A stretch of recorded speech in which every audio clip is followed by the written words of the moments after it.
Certainly imagine an occasion where somebody would flee into a city building, but again, if there is a specific warrant for that individual, then the city staff would not be able to stop that. But like I said, for the last month, nobody up here has heard of any warrants. That's not what the tactic is. And I think that, just to reemphasize the strategy, I mean, this is about provoking fear and terror in our city. This is about demonstrating to Los Angeles that we're the federal government and we can come in and do whatever we want, whenever we want, wherever we want.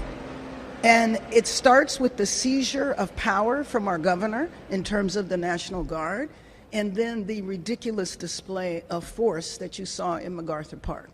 That was over the top just to demonstrate to LA that the federal government is a big bully and is going to come in whenever they choose to. So if they wanted to go about this in the organized manner, remember this started with violent criminals, with drug dealers, drug traffickers, and now we're talking about women who are selling fruit on a corner, or people who are trying to survive day to day as day laborers, are car washes. People are beginning to complain now because car washes aren't open. Why would you prey on a car wash?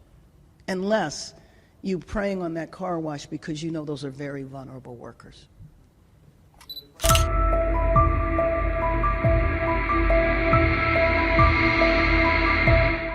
Federal agents carried out immigration enforcement raids on Thursday, July 10th, targeting state-licensed marijuana nurseries in coastal Southern California.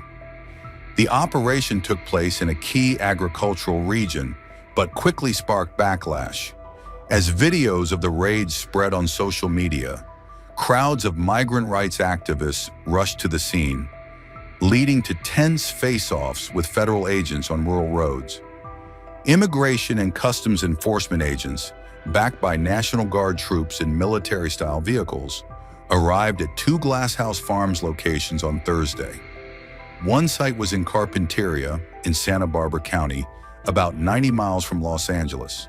The second was in Camarillo, Ventura County, roughly 50 miles from LA. Glass House Farms, a major cannabis producer, confirmed on social media that ICE officials conducted searches at its greenhouse facilities.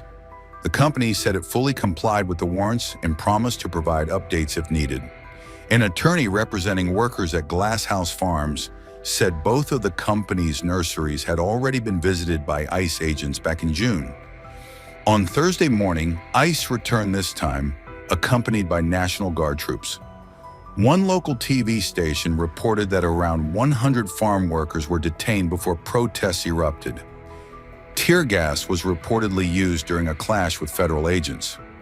Footage from the scene showed angry protesters shouting at armed, uniformed agents wearing helmets and face masks. Crime scene tape was stretched across the road, blocking traffic.